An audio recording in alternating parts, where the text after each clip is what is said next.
நாடு முழுவதும் பல குற்ற சம்பவங்கள் நடந்துகிட்டு தான் இருக்கு. காவல்துறையினரும் விசாரிச்சுக்கிட்டு தான் இருக்காங்க. அது மாதிரியான பல குற்ற சம்பவங்களின் தொகுப்பு தான் நிகழ்தகவு.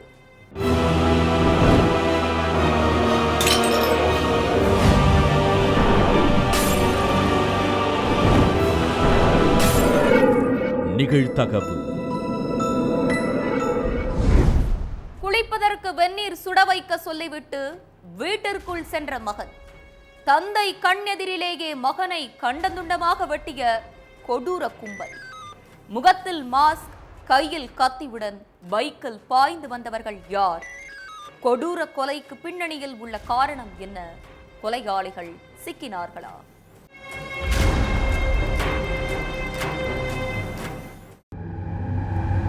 இளைஞர் ஒருத்தரை முகமூடி அணிஞ்சிருந்த மர்ம கும்பல் வெட்டி கொன்னுட்டாங்கன்னு இரவு நேரத்தில் போலீஸ்க்கு தகவல் போயிருக்கு. அதுக்கப்புறம் கொலை நடந்த சென்னை அண்ணா நகர் பக்கத்தில் உள்ள அன்னை சத்யா நகருக்கு போலீஸ் வேகமாக போயிருக்காங்க. அங்கே வெட்டுப்பட்டு உயிருக்கு போராடிட்டு இருந்த ராபர்ட்டை போலீஸும் அக்கம் பக்கத்தில் உள்ளவங்களும் சேர்ந்து மீட்டு கீழ்ப்பாக்கம் கவர்மெண்ட் மெடிக்கல் காலேஜ் ஹாஸ்பிட்டலுக்கு கொண்டு போயிருக்காங்க. ஆனால் அங்கே சிகிச்சை பலனின்றி ராபர்ட் உயிரிழந்துட்டாரு. அதுக்கப்புறம் ராபர்ட்டை வெட்டினது யார், என்ன நடந்துச்சுன்னு விசாரிக்க ஆரம்பிச்சிருக்காங்க போலீஸ். அந்த விசாரணையில் ஏகப்பட்ட திடுக்கிடும் விஷயங்கள் தெரிய வந்திருக்கு. அண்ணா நகர் பக்கத்தில் உள்ள அன்னை சத்யா நகரை சேர்ந்த ராபர்ட் என்கிற சின்ன ராபர்ட் மேலே அண்ணா நகர், அயனாவரம், அமைந்தகரை போலீஸ் ஸ்டேஷன்களில் கொலை, கொள்ளை, அடிதடின்னு 15க்கும் மேற்பட்ட கேஸ் நிலுவையில் இருக்கு. பி கேட்டகரி ரவுடியா இருந்த ராபர்ட் மேலே ஏகப்பட்ட கேஸ் பதிவானதுனால 3 மாசத்துக்கு முன்னாடி தான் பி கேட்டகரியில இருந்து ஏ கேட்டகரி ரவுடிகள் பட்டியலுக்கு போலீஸ் மாத்திருக்காங்க. 3 வருஷத்துக்கு முன்னாடி திருநங்கை சஞ்சனாங்கிறவங்கள ராபர்ட் கல்யாணம் பண்ணியிருக்காரு. அதுக்கப்புறம் அப்பா அட்வினும் அம்மா பூங்கொடியும் ஒரு வீட்லையும், அந்த வீட்டுக்கு கொஞ்சம் தள்ளி இன்னொரு வீட்டில் ராபர்ட்டும் அவரோட மனைவி சஞ்சனாவும் வாழ்ந்துட்டு வந்திருக்காங்க.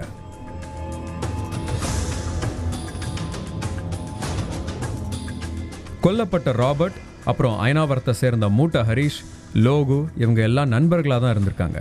ராபர்ட் வீட்டுக்கு மூட்டை ஹரீஷும் லோகுவும் அடிக்கடி வந்து போவாங்களாம். அதே மாதிரி அவங்க வீட்டுக்கு ராபர்ட் அடிக்கடி போயிட்டு வர்ற அளவுக்கு எல்லாருமே க்ளோஸ் ஃப்ரெண்ட்ஸாக இருந்திருக்காங்க. இவங்க எல்லாரும் சேர்ந்து பல குற்றச்செயல்களில் ஈடுபட்டதாகவும் சொல்லப்படுது. இதுக்கிடையில 2019 ராபர்ட்டோட நெருங்கிய நண்பனான கோகுல லோகுவும் அவனோட கூட்டாளிகளும் சேர்ந்து கொலை பண்ணியிருக்காங்க. அப்போ இருந்துதான் ராபர்ட் டீமுக்கும் லோகு டீமுக்கும் பகை ஆரம்பிச்சிருக்கு. கோகுல் கொல்லப்பட்டதுலேருந்தே லோகுவையும் அவன் கூட்டாளிங்களையும் கருவறுக்கணும்னு 5 வருஷமா ராபர்ட் காத்துக்கிட்டு இருந்ததா சொல்லப்படுது. இதை தெரிஞ்சுக்கிட்ட லோகுவும் ராபர்ட்டோட கதையை முடிக்க சரியான நேரம் பார்த்துட்டு இருந்ததாகவும் சொல்லப்படுது.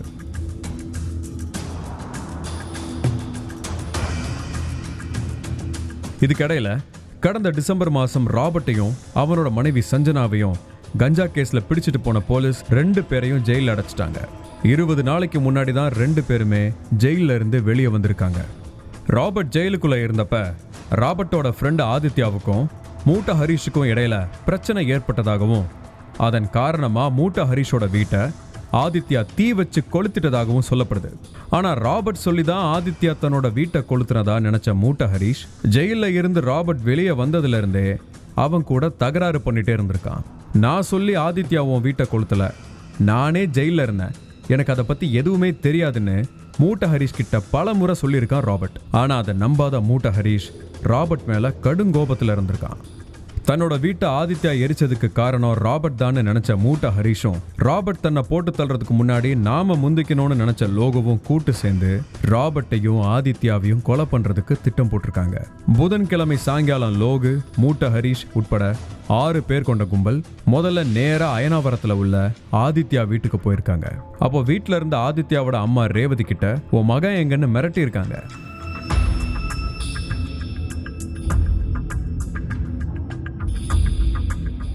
அவன் வீட்டில் இல்லைன்னு சொன்னதும் 2-3 பேர் வீட்டுக்குள்ள போய் தேடி பார்த்துருக்காங்க. ஆதித்யா வீட்டில் இல்லைன்னு உறுதியாக தெரிஞ்சதுக்கு அப்புறம் அவங்க அம்மா ரேவதியை அரிவாளால் வெட்டிட்டு அங்கேருந்து தப்பிச்சு போயிருக்காங்க அந்த கும்பல். அடுத்தது நேராக ராபர்ட்டை கொல்றதுக்காக அன்னை சத்யா நகருக்கு போயிருக்காங்க. முகத்தில் மாஸ்க் போட்டுட்டு பைக்கில் பாஞ்சு போயிருக்காங்க. அந்த நேரம் தான் வெளியில் போயிட்டு வீட்டுக்கு வந்த ராபர்ட் தன்னோட அப்பா கிட்ட குளிக்க வெந்நீர் சுட வைக்க சொல்லிட்டு கொஞ்சம் தள்ளி இருக்கிற தன்னோட வீட்டுக்குள்ளே போக பார்த்துருக்கான். அப்போ பைக்கில் வேகமாக வந்த கும்பல் வீட்டுக்குள்ளே போக போன ராபர்ட்டை பிடிச்சு இழுத்து வீட்டு முன்னாடி வச்சே சரமாரியாக வெட்டியிருக்காங்க.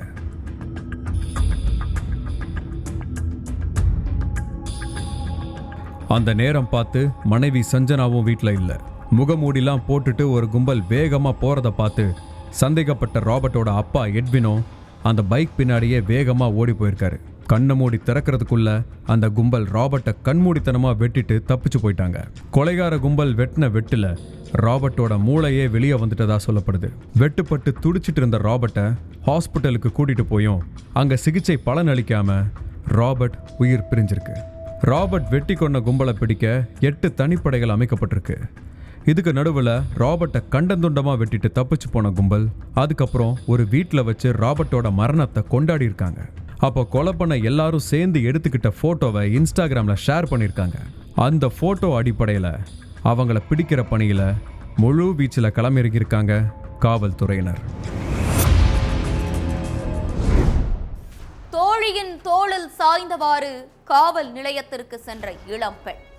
நடந்ததை கேட்டு அதிர்ந்து போய் நின்ற காவல்துறையினர் மக்கள் நடமாட்ட மிகுதியான இடத்தில் பேருந்துக்குள் வைத்து இளம்பெண்ணை சிதைத்த கொடூரர். எட்டும் தூரத்தில் காவல் நிலையம் இருந்தும் இளம்பெண்ணுக்கு நேர்ந்த பயங்கரம். எள்ளளவு கூட ஈவு இரக்கமே இல்லாத மனித மிருகம் சிக்கினானா? குலை நடுங்கச் செய்த சம்பவத்தில் காவல்துறை எடுத்த நடவடிக்கை என்ன?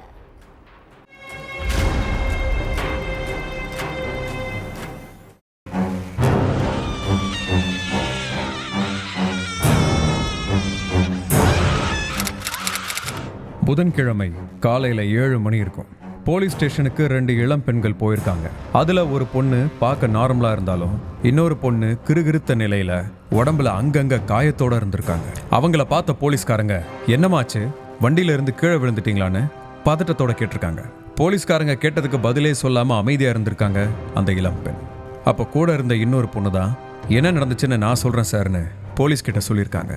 போலீஸ் ஸ்டேஷன் பக்கத்திலே இப்படி ஒரு சம்பவம் நடந்தோம், நாம தடுக்காம விட்டுட்டோமேன்னு போலீஸ்காரங்களுக்கே அப்போதான் தெரிஞ்சிருக்கு. மகாராஷ்டிராவில் உள்ள சதாரா மாவட்டத்தை சேர்ந்த 26 வயசு இளம்பெண் ஒருத்தங்க அதிகாலை சுமார் 5:30 மணி அளவில் புனேல உள்ள ஸ்வார்கேட் பஸ் ஸ்டாண்டில் பஸ்ஸுக்காக வெயிட் பண்ணிட்டு இருந்திருக்காங்க. தன்னோட வீடு இருக்கிற ஏரியாவுக்கு போகிற பஸ்ஸுக்காக ரொம்ப நேரம் வெயிட் பண்ணியும் பஸ் வரவே இல்லை. என்னடா இவ்வளவு நேரமாகியும் பஸ் வரலையே, ஒருவேளை பஸ் வேற எங்கேயாச்சும் நிற்குமோன்னு சந்தேகப்பட்ட இந்த இளம்பெண் அந்த வழியா நடந்து போயிட்டு இருந்த சுமார் 35 வயசு மதிக்கத்தக்க ஒருத்தங்கிட்ட தான் எங்க போகணுமோ அந்த ஏரியா பேரை சொல்லி அங்க போற பஸ் எங்க வரும்னு கேட்டிருக்காங்க அந்த இளம்பெண். எடுத்த எடுப்புலையே தங்கச்சின்னு சொல்லி பேச ஆரம்பிச்சவன், அந்த சைடு போற பஸ் எல்லாம் இங்க நிக்காதுமா, அதோ தெரியுதுல அங்கதான் நிக்கும்னு சொல்லி லைட்டு வெளிச்சமே இல்லாத இருட்டு இடத்த நோக்கி கை காமிச்சிருக்கான். அது மட்டும் இல்லாம நானும் அந்த சைடு வழியா போற பஸ்ல தான் ஏற போறேன், என் கூட வாமா, நானே பஸ் ஏற்றி விட்டுறேன்னு சொல்லியிருக்கான். எடுத்ததுமே தங்கச்சின்னு சொல்லி பேசினதை நம்பி கூட போயிருக்காங்க அந்த இளம்பெண். லைட்டு வெளிச்சமே இல்லாம இருட்டில் நின்றுட்டு இருந்த ஒரு பஸ்ஸை காட்டி இந்த பஸ்ஸு தாமா உங்க ஏரியாவுக்கு போற பஸ், ஏறிக்கோங்கன்னு சொல்லியிருக்கான். என்னன்னா பஸ்ஸுக்குள்ளேயும் லைட்டே இல்லை, ஏன் இருட்டா இருக்குன்னு அந்த இளம்பெண் கேட்டிருக்காங்க. அதுக்காக பஸ்ஸுக்குள்ள நிறைய பேசஞ்சர்ஸ் இருக்காங்க, அவங்களுக்கு டிஸ்டர்ப் ஆகக்கூடாதுன்னு லைட் ஆஃப் பண்ணி வச்சிருக்காங்க, 5 நிமிஷத்துல பஸ் புறப்பட்டுரும், நீங்க ஏறி உட்காருங்கன்னு பாசமா பேசியிருக்கான். பஸ் ஸ்டாண்டுக்குள்ள நிக்கிற பஸ் தானே, அதுவும் இல்லாம எட்டி பார்த்தா தெரியக்கூடிய தூரத்துல தான் போலீஸ் ஸ்டேஷன் இருக்குங்கிற தைரியத்துல பஸ்ஸுக்குள்ள ஏறி இருக்காங்க அந்த இளம்பெண். ஆனா பஸ்ஸுக்குள்ள ஒருத்தர் கூட இல்லாததை பார்த்து ஷாக் ஆயிருக்காங்க. என்னன்னா பஸ்ல யாருமே காணோன்னு பதட்டத்தோட கேட்டிருக்காங்க. பின்னாடியே பஸ்ஸுக்குள்ள ஏறின அந்த மனித மிருகம் பஸ் கதவை பூட்டிட்டு அந்த பொண்ணோட வாயை இறுக்கமா பொத்தி அடிச்சு மிதிச்சு துன்புறுத்தி பாலியல் வன்கொடுமை செஞ்சிருக்கான்.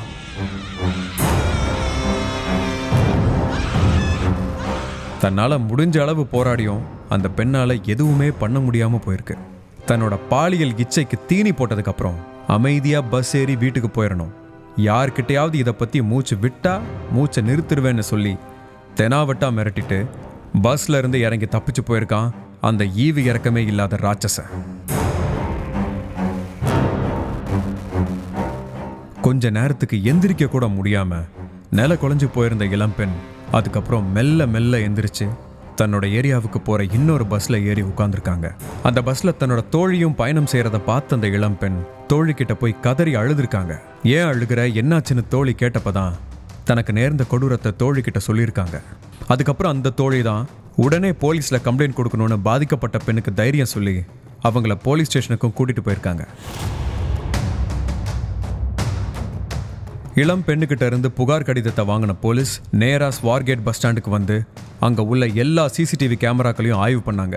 அதுல இளம் பெண்ணை சிதைச்சு சின்னாபின்னமாக்கினவனோட அடையாளம் தெளிவா பதிவாகி இருந்திருக்கு. விசாரணையில அவன் பேர் தத்தாதிரியா ராமதாஸ்ங்கிறதும் அவன் மேல ஏற்கனவே ஏகப்பட்ட குற்ற வழக்குகள் நிலுவையில் இருக்கிறதும் தெரிய வந்திருக்கு. அடுத்ததா தலைமறைவா இருக்கிற தத்தாதிரியா ராமதாஸை பிடிக்கிறதுக்கு 8 தனிப்படைகள் அமைக்கப்பட்டிருக்கு. இந்த சம்பவம் அதிகாலையில் 5:45 மணிலிருந்து 6:30 மணிக்குள்ள நடந்திருக்கணும். குற்றவாளியை வெகு விரைவில் அரெஸ்ட் பண்ணி கோர்ட்ல ஆஜர்படுத்திடுவோன்னு போலீஸ் உயர் அதிகாரிகள் தெரிவிச்சிருக்காங்க.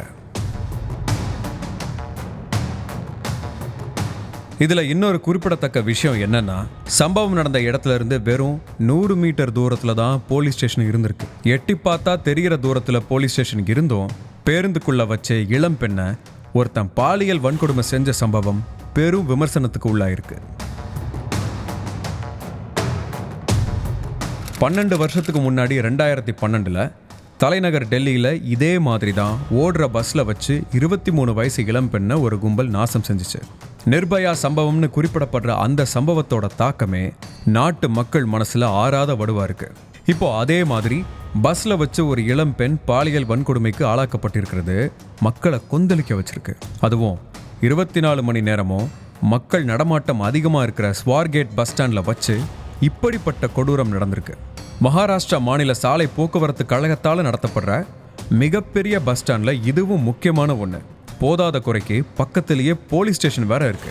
இவ்வளவு இருந்தும் ஒரு இளம் பெண்ணுக்கு நேர்ந்த பயங்கரத்துக்கு எல்லாரும் வெக்கி தலகுனியணும்னு எதிர்கட்சியில இருந்து சாமானிய மக்கள் வர எல்லாரும் ஆதங்கத்தையும் வேதனையும் கொட்டிட்டு இருக்காங்க.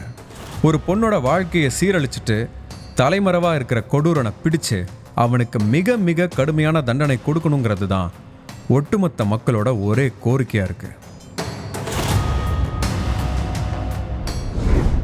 பள்ளி மாணவியை மிரட்டி வீட்டிற்கு அழைத்து சென்ற கல்லூரி மாணவர் தன்னுடன் நெருக்கமாக இருக்க வேண்டும் என கூறி டார்ச்சர். தனிமையில் இருந்த போட்டோ வீடியோக்களை இன்ஸ்டாகிராமில் பதிவிடுவேன் என மிரட்டல். வீட்டில் ஹாயாக அமர்ந்து படம் பார்த்து கொண்டிருந்த மாணவனை போலீஸ் தட்டி தூக்கியது எப்படி?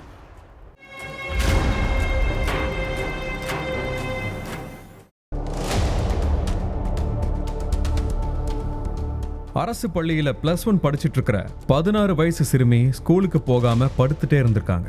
அதை பார்த்து அவங்க அம்மா, என்னாச்சு ஸ்கூலுக்கு போகலையா, எந்திரிச்சு கிளம்புன்னு சொல்லியிருக்காங்க. நான் ஸ்கூலுக்கு போகல, லீவு போட போறேன்னு சொன்ன மகளோட முகத்துல ஒருவித பதட்டத்தை கவனிச்ச தாய், ஸ்கூல்ல ஏதாச்சும் பிரச்சனையா, டீச்சர் யாராச்சும் திட்டினாங்களா, ஏன் ஸ்கூலுக்கு போக மாட்டேன்னு சொல்ற அப்படின்னு நிறைய கேள்வி கேட்டுட்டே இருந்திருக்காங்க. அதெல்லாம் ஒன்றும் இல்லைம்மா, எனக்கு ரொம்ப தலைவலிக்குது, அதான் ஸ்கூலுக்கு லீவ் போடுறேன், வேற எதுவும் இல்லைன்னு சொல்லியிருக்காங்க. தாய் கேட்குற கேள்விக்கு அவங்கள பார்த்து பதிலளிக்காம எதையோ யோசிச்சுட்டே பதில் சொல்லியிருக்காங்க சிறுமி. அதை கவனிச்ச தாய், மகள் எதையோ நம்மகிட்ட இருந்து மறைக்கிறான்னு சொல்லி விடாம துருவி துருவி கேள்வி கேட்டுட்டே இருந்திருக்காங்க. அப்பதான் மகள் ஏன் இப்படி சோகமா இருக்காங்கிற காரணமே தெரிய வந்திருக்கு. நாமக்கல்ல சேர்ந்த +1 மாணவி தினமும் ஸ்கூலுக்கு பஸ்ல தான் போயிட்டு வர்றது வழக்கமா வச்சிருந்தாங்க. ஸ்கூலுக்கு போகும்போதெல்லாம் அதே ஊரை சேர்ந்த பாலிடெக்னிக் படிக்கிற சசிதரன் சிறுமி பின்னாலேயே போய், எனக்கு உன்னை ரொம்ப பிடிச்சிருக்கு, நான் உன்னை லவ் பண்றேன்னு சொல்லியிருக்கான். அவன் நல்லவனா கெட்டவனா எதுவும் தெரியாமலேயே சிறுமியும் வயசு கோளாறுல லவ் பண்றேன்னு சொல்லியிருக்காங்க. அடிக்கடி மீட்டிங் அவுட்டிங்னு 2 பேரும் தங்களோட காதலை வளர்த்துருக்காங்க. சிறுமி கிட்ட ஆசை வார்த்தையெல்லாம் சொல்லி யாரும் இல்லாத நேரத்துல சிறுமியை அவங்க வீட்டுக்கு அழைச்சிட்டு போய் எல்லை மீறி பழகிருக்கான் சசிதரன். சிறுமி ஸ்கூலுக்கு போகாம அவங்க கூடவே சுத்திட்டு இருந்ததை பார்த்து அவங்களோட ஃப்ரெண்ட்ஸ், நீ பண்றது தப்புன்னு புத்திமதி சொல்லியிருக்காங்க. அதுக்கப்புறம் தான் நாம பண்றது தப்புன்னு உணர்ந்த சிறுமி சசிதரனை அவாய்ட் பண்ண ஆரம்பிச்சிருக்காங்க. சசிதரன் கிட்ட மணிக்கணக்கில் பேசிட்டு இருந்த சிறுமி ஒரேடியா பேசுறதைய நிறுத்திருக்காங்க. ஏன் இப்படி மாறிட்ட, என்னாச்சுன்னு சசிதரன் கேட்டப்போ, எனக்கு உன்னை பிடிக்கல, நம்ம லவ் பிரேக்கப் பண்ணிக்கலாம்னு சொல்லியிருக்காங்க சிறுமி. அதை கேட்டதும் டென்ஷனான சசிதரன், என் கூட நெருக்கமா இருந்துட்டு இப்ப என்ன வேண்டான்னு சொல்றியான்னு கேட்டு சண்டை போட்டிருக்கான்.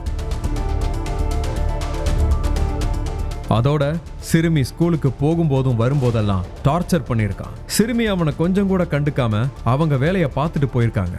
நம்ம கெஞ்சியும் கண்டுக்காம போறாளேன்னு சொல்லி மாணவிய மிரட்ட ஆரம்பிச்சிருக்கான் சசிதரன். பல இடங்களுக்கு போய் நெருக்கமா இருந்த போட்டோஸ் வீடியோஸையும் இன்ஸ்டாகிராம் ஃபேஸ்புக்ல போஸ்ட் பண்ணிடுவேன்னு மிரட்டியிருக்கான். ஸ்கூலுக்கு போயிட்டு இருந்த மாணவிய வழிமறிச்சு தனியா பேசணும்னு அவங்க வீட்டுக்கு அழைச்சிட்டு போனவன் மாணவிய வலுக்கட்டாயமா பாலியல் வன்கொடுமை பண்ணியிருக்கான்.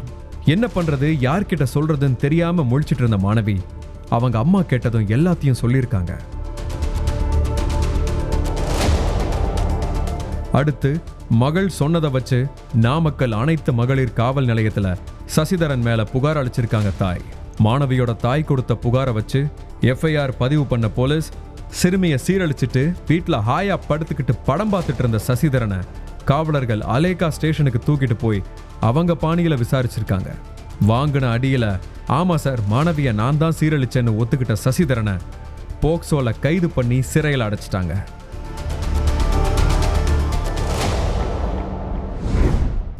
சிறுமிக்கு தாலி கட்டி ஒரு நாள் மட்டும் கணவன் மனைவி போல் வாழ்ந்தால் ஆயுள் அதிகரிக்கும் என கூறிய ஜோசியர்.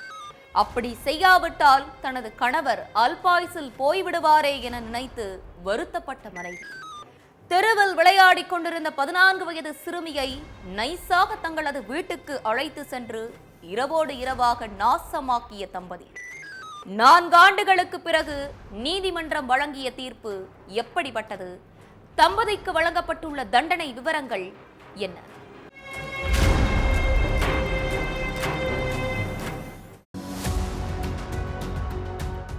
ஸ்கூலு லீவுங்கிறதுனால கிராமத்தில் உள்ள சிறுமிகளோட தெருவில் விளையாடிட்டு இருந்திருக்காங்க 14 வயசு சிறுமி.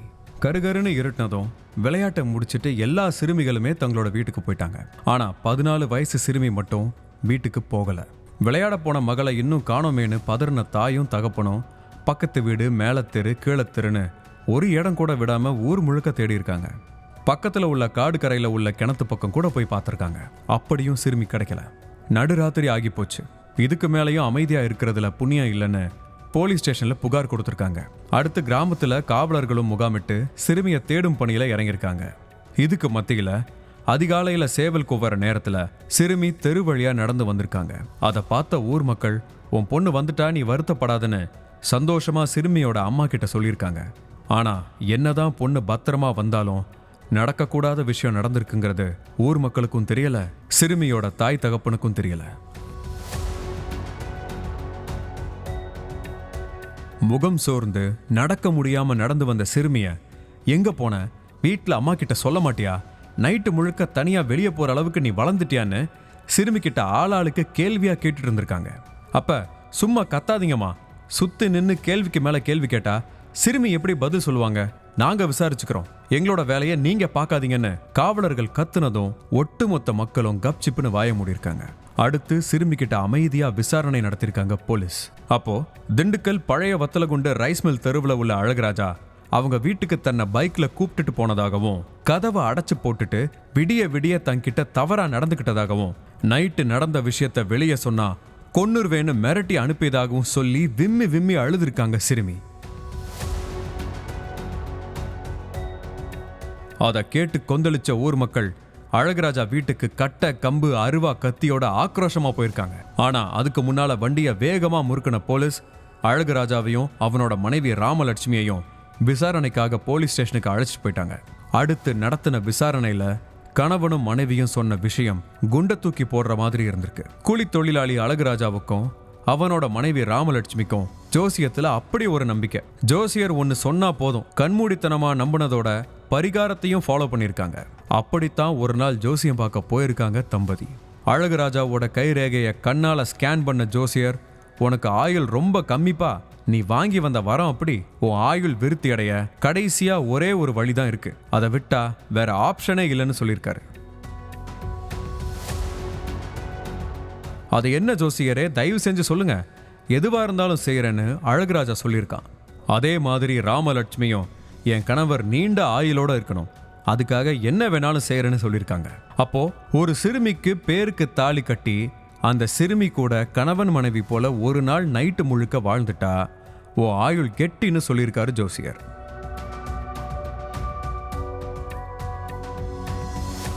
அதை கேட்ட ராமலட்சுமி, காலம் பூரா என் கணவர் கூட வாழணும், ஒரு நாள் தானே சிறுமி கூட இருக்கட்டும், நானே விட்டு கொடுக்கறேன்னு தியாகி போல பேசியிருக்காங்க. அடுத்து தன்னோட மனைவி கூட பைக்கில் ஊர் முழுக்க சுத்தி இருக்கான் அழகுராஜா. அப்ப தெருவில் விளையாடிட்டு இருந்த சில சிறுமிகள் வீட்டுக்கு போறோன்னு கிளம்பிட்டாங்க. அதே மாதிரி 14 வயசு சிறுமியும் வீட்டுக்கு கிளம்புறப்ப அந்த சிறுமியை கூப்பிட்ட அழகுராஜாவும் ராமலட்சுமியும், எங்க வீட்டுக்கு வா, கடைக்கு போன உங்க அப்பா ஒரு பொருளை எங்ககிட்ட கொடுத்து விட்டுருக்காங்க, அதை வாங்கிட்டு போய் உங்க அம்மா கிட்ட கொடுத்துருன்னு சொல்லியிருக்காங்க. அதை நம்பின சிறுமியும் அவங்களோட பைக்ல ஏறி போயிருக்காங்க. ஆனா அதுக்கு பிறகு நடக்க போற விஷயமே வேறன்னு பாவம் அந்த சிறுமிக்கு தெரியல.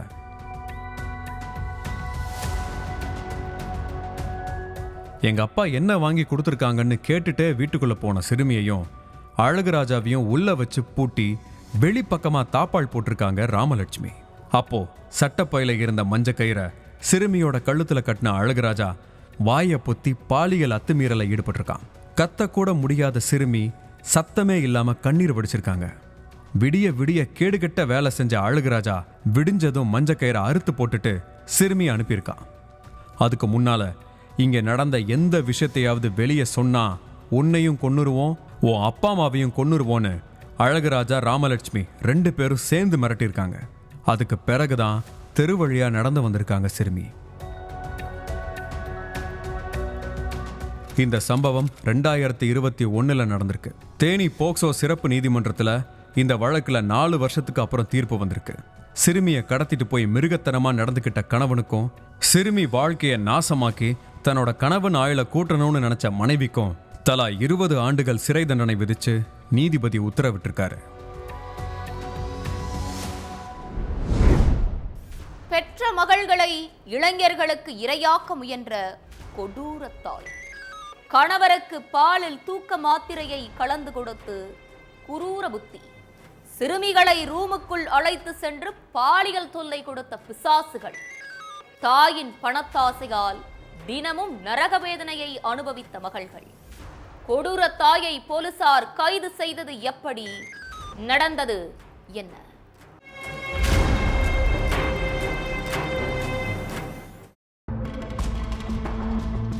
வழக்கம் போல காலையில வீட்டு வாசல்ல உட்காந்து நியூஸ் பேப்பர் படிச்சுட்டு இருந்திருக்காரு தந்தை. அப்போ முகமெல்லாம் வீங்கி போய் பெட்ரூம்ல இருந்து சோர்வா வந்த 13 வயசு மகள் அவரோட பக்கத்துல போய் உட்காந்துருக்காங்க. என்னம்மா ஸ்கூலுக்கு கிளம்பலையா, இங்க வந்து உட்காந்துருக்க அப்படின்னு கேட்டிருக்காரு தந்தை. அதுக்கு சிறுமி எந்த பதிலும் சொல்லாம எதையோ யோசிச்சுட்டு சைலண்டாவே இருந்திருக்காங்க. நம்ம பேசிட்டு இருக்கோம், எதுவும் பேசாம மௌனமா இருக்காங்களேன்னு பேப்பரை கீழே வச்சுட்டு மகளை பார்த்திருக்காரு. அப்போ சிறுமியோட முகத்துல அங்கங்க சின்னதா நகைக்கீரல்கள் இருக்கிறத பார்த்த தந்தை, என்னமாச்சு, ஏன் ஒரு மாதிரி இருக்க, முகத்துல என்ன காயம்னு கேள்வியா கேட்டிருக்காரு. ஏன்பா உங்களுக்கு எதுவும் தெரியாதா, இல்ல தெரியாத மாதிரி இருக்கீங்களான்னு கேட்டிருக்காங்க சிறுமி. மகள் எதுக்காக இப்படி பேசுறா அப்படிங்கிறது தந்தைக்கு சுத்தமா புரியல. நீ என்ன சொல்றேன்னு எனக்கு ஒன்னும் விளங்கலமா, என்னாச்சுன்னு தெளிவா சொல்லுன்னு கேட்டிருக்காரு தந்தை. அப்போ மகள் சொன்னதை கேட்டு தந்தை நெஞ்சு வெடிக்கிற நிலைக்கு போயிருக்காரு. அக்காவையும் என்னையும் அம்மா கட்டாயப்படுத்தி 2 இளைஞர்களோட தப்பா நடந்துக்க சொல்றாங்கப்பா. நைட்டு நீங்க தூங்குனதுக்கு அப்புறம் அந்த இளைஞர்களை வீட்டுக்கு வர வச்சு அவங்களோட எங்களை பெட்ரூம்க்கு அனுப்பி வச்சிடறாங்க. இளைஞர்கள் எது பண்ணாலும் சத்தம் போடக்கூடாதுன்னு மிரட்டுறாங்கப்பான்னு சொல்லி அழுதுருக்காங்க. மகள் சொன்னதை கேட்டு கொந்தளித்து போனவரு நேரா ஸ்டேஷனுக்கு போய் மனைவி மேல கம்ப்ளைண்ட் கொடுத்திருக்காரு. அவர் சொன்னதை கேட்டதும் அதிர்ச்சியான போலீஸ் சென்னை திருவொற்றியூர்ல இருக்கிற சிறுமியோட வீட்டுக்கு போயிருக்காங்க. என்ன விஷயம் சார், எதுக்காக இங்க வந்திருக்கீங்கன்னு கேட்டிருக்காங்க சிறுமியோட அம்மா. உங்க மகள்களுக்கு நீங்க டார்ச்சர் கொடுக்கறதா புகார் வந்திருக்கு, அது விஷயமா தான் உங்களை விசாரிக்க வந்திருக்கோன்னு சொல்லியிருக்காங்க காவலர்கள். என்ன சொல்றீங்க சார், என் மகளுக்கு நான் டார்ச்சர் கொடுக்கறேனா, நீங்க வீடு மாறி வந்துட்டீங்கன்னு நினைக்கிறேன்னு சொல்லியிருக்காங்க. அந்த நேரத்துல வீட்டுக்குள்ள வந்த கணவன், வீடெல்லாம் மாறி வரல, கரெக்டான இடத்துக்கு தான் வந்திருக்காங்க, நான் தான் உன் மேல கம்ப்ளைண்ட் கொடுத்தேன்னு சொல்லியிருக்காரு. கூடவே 13 வயசு மகளும் இருந்ததை பார்த்த தாய் எல்லாத்தையும் அவங்க அப்பா கிட்ட சொல்லிட்டாலோன்னு பதறி இருக்காங்க.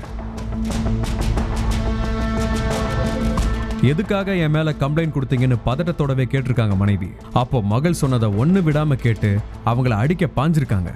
அதுக்கப்புறம் மனைவியை ஸ்டேஷனுக்கு அழைச்சிட்டு போய் போலீஸ் விசாரணை பண்ணப்பதான் பல திடுக்கிடும் தகவல்கள் வெளிச்சத்துக்கு வந்திருக்கு.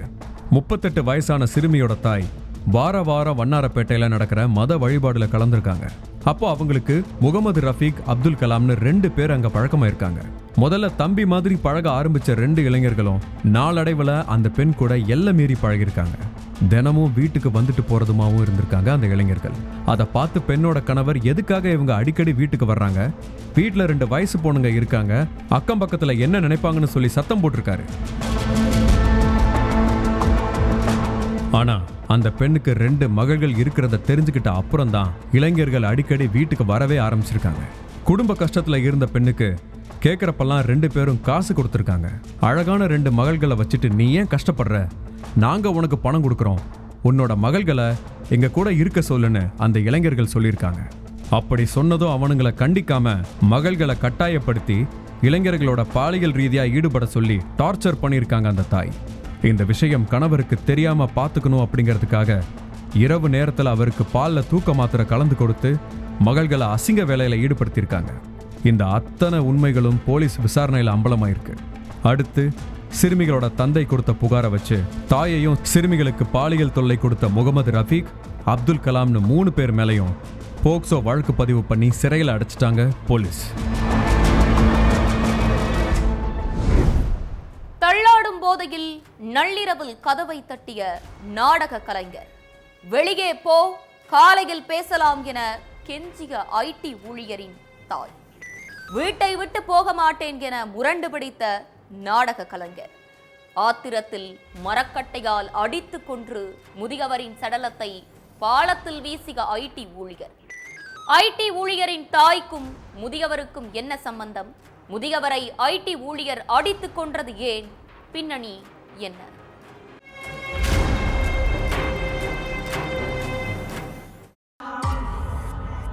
பெங்களூர்ல தனியார் ஐடி கம்பெனியில வேலை பார்த்துட்டு இருக்கிற மகன் பழனிசாமி 4 நாள் விடுமுறையில சொந்த ஊரான தருமபுரி தாசன் கொட்டாயில இருக்கிற தன்னோட வீட்டுக்கு வந்திருக்காரு.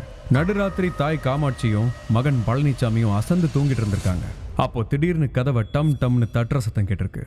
அரை தூக்கத்திலேயே கதவை திறந்த காமாட்சி வெளியே மது போதையில நின்றுட்டு இருந்த 60 வயசான நாடக கலைஞர் மணிக்கிட்ட, தயவு செஞ்சு உன் வீட்டுக்கு போயிரு, என் மகன் வந்திருக்கான், 4 நாளைக்கு அப்புறம் தான் மறுபடியும் பெங்களூர் போவான், அதனால எதுவா இருந்தாலும் நம்ம காலையில பேசிக்கலாம்னு சொல்லியிருக்காங்க. ஆனா நிக்க முடியாத அளவுக்கு தலைக்கேறின போதையில இருந்த மணி, யாரு வந்தா எனக்கு என்ன, நான் உன் கூட தான் தூங்குவேன்னு சொல்லிட்டு கதவை தள்ளிட்டு வீட்டுக்குள்ள நுழைஞ்சிருக்காரு. என் மகன் எந்திரிச்சா நம்ம கதையே முடிஞ்சிரும், நீ இடத்த காலி பண்ணுன்னு காமாட்சி சொல்லிட்டு இருக்கப்ப சொன்ன மாதிரியே சத்தம் கேட்டு பழனிசாமி முடிச்சிட்டார்.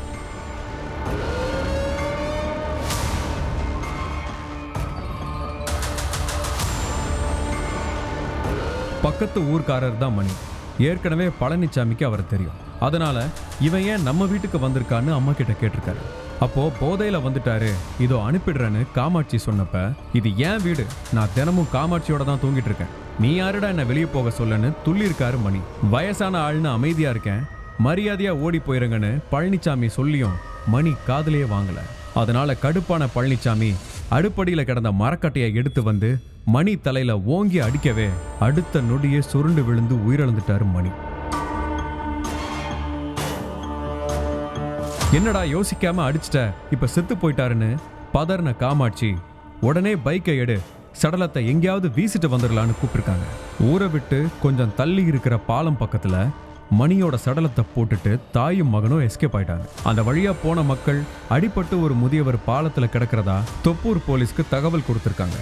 அடுத்து அங்க வந்த காவலர்கள் விபத்துன்னு வழக்கு பதிவு பண்ணி முதியவர் சடலத்தை போஸ்ட்மார்ட்டத்துக்கு அனுப்பி வச்சிருக்காங்க. அந்த போஸ்ட்மார்ட்டம் தான் மொத்த உண்மையையும் வெளிச்சத்துக்கு கொண்டு வந்திருக்கு. விபத்தால மணிக்கு உயிர் போகல, கட்டையால அடிச்சு கொண்டு போட்டிருக்காங்க அப்படிங்கிறது தெரிஞ்சிருக்கு. அடுத்துதான் விசாரணையிலேயே இறங்கியிருக்காங்க போலீஸ்.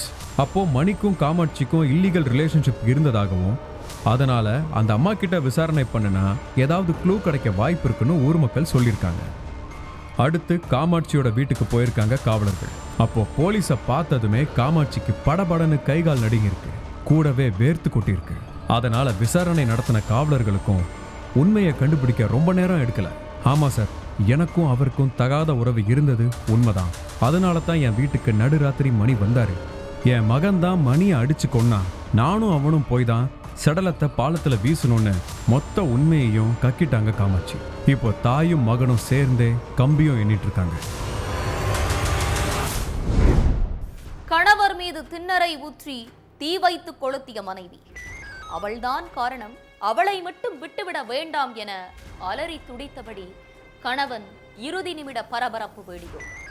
அரசு பேருந்து ஓட்டுநரை திண்ணர் ஊற்றி மனைவி தீயை பற்ற வைத்தது ஏன்? கொலைக்கான பின்னணி என்ன?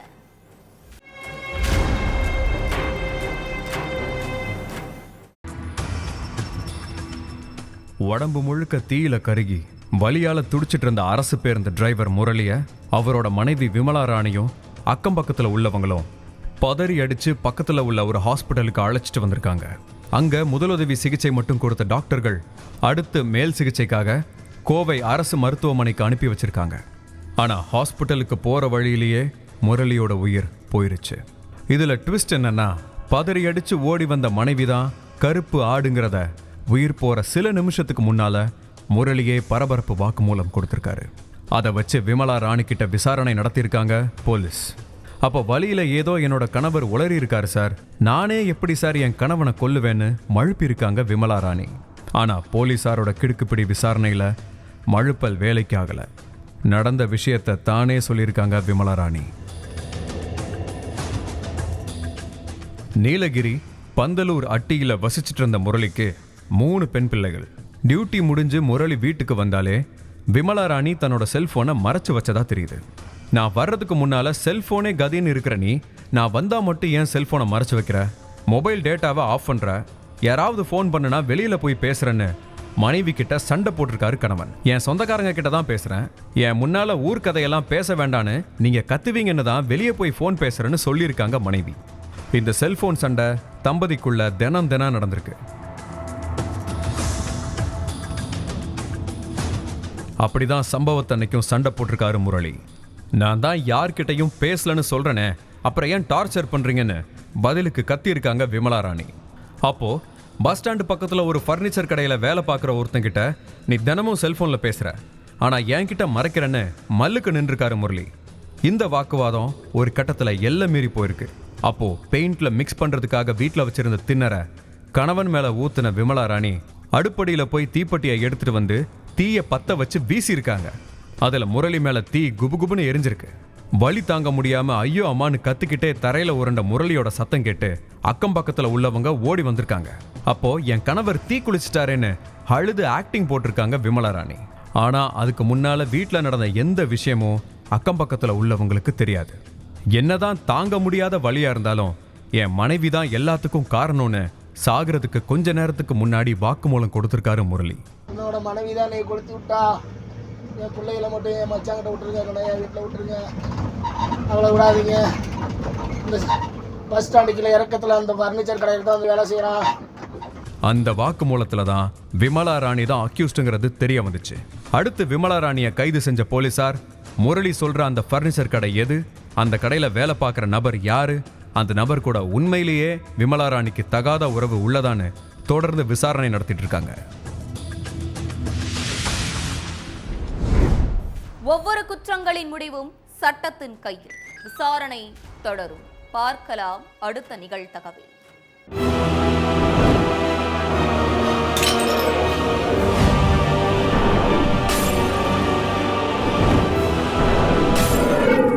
நிகழ்தகவு.